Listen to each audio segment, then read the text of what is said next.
Okay, we have region, data centers, that is availability domain, and there are three availability domains, right? In one availability domain, we have fault domain. A fault domain is a group of hardware and infrastructure within a availability domain. Fault domain let you distribute your instances so that they are not on the same physical hardware within a single availability domain. So for example, if you create an instance, it will keep three instances in. If one fails, then it will be available in other FDs. Okay, virtual cloud network in OCI, that is VCN, a private network that you set up in the Oracle data center with all the firewall rules and with communication gateways that we can choose to use.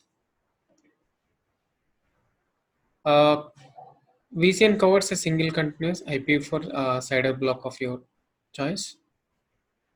A VCN resides within a single region, and allowable OCI VCN IP ranges is from /16 to /30.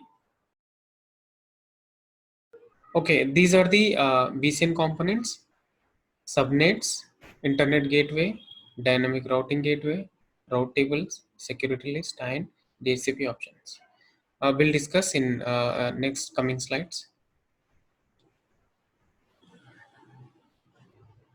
Okay, we have there are two type of IP addresses, that is public IP address and private IP address.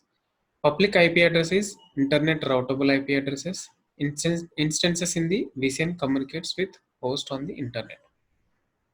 These IP address we can keep it in a public subnet, and private IP address, this is not internet routable. Okay, we can keep it in a private subnet. How do you identify the IP addresses with whether it's a public IP or a private IP? So starting with 10.0, 172.16 and 192.168. So all these are private IP addresses. If starting from other number, those are public IP address. Okay, what is subnet?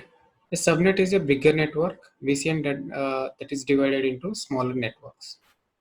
So we have VCN CIDR is 10.0.0.0/16, and in that we have two smaller network subnet, that is subnet A 10.0.1.0/20 and subnet B 10.0.2.0/24. So this in this whole VCN we will get 65,500 around IP addresses, and in subnet A we will get 256, and in subnet B we will get 256 IP addresses.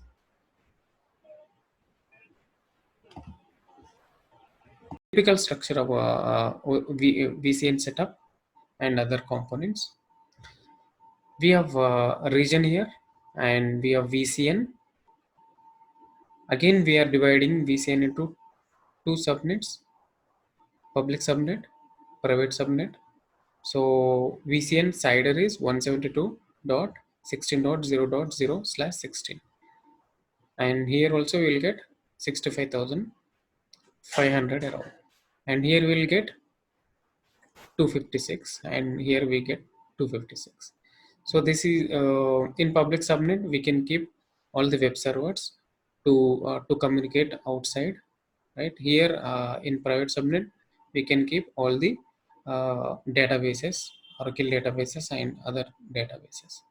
So how to the routing part? If anyone coming from outside, that is any from any pagelet or any from any device, to connect to the public subnet, first it will go to the internet gateway, right, to get the internet. So it goes to the internet gateway.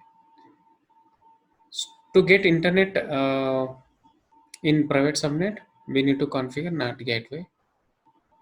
If anyone coming from outside to access the internet in private subnet, so we have to configure NAT gateway. So we have another gateway, that is service gateway. It it communicates to the object storage to store all the backup files, all those things from the private subnet. So route table entry for public. So anyone coming from any device, and it goes to internet gateway. And for private subnet, anyone internally, it goes to the service gateway. And for the private subnet, internally it goes to the service gateway. And anyone coming from here, and it goes to the NAT gateway for private subnet to access internet. Okay, this is the use case of VCN or deployment. Again, we have CIDR 10.10.0.0.0/16, and we have divided this network into smaller networks. So we have database tier, that is private subnet. One another subnet, we have application tier, that is, and load balancer, and here we have web servers. So this web server has to talk to application server, and this has to talk to database tier. Data application server needs to talk to database server. So for that communication, routing part, all those things we define in a security list.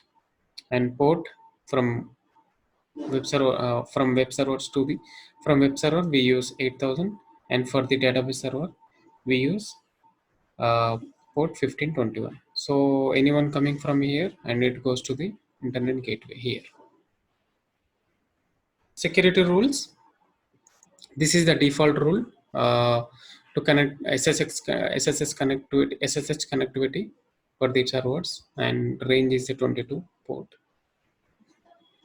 And this is the ingress rule from 10.0.3.0./24, that is from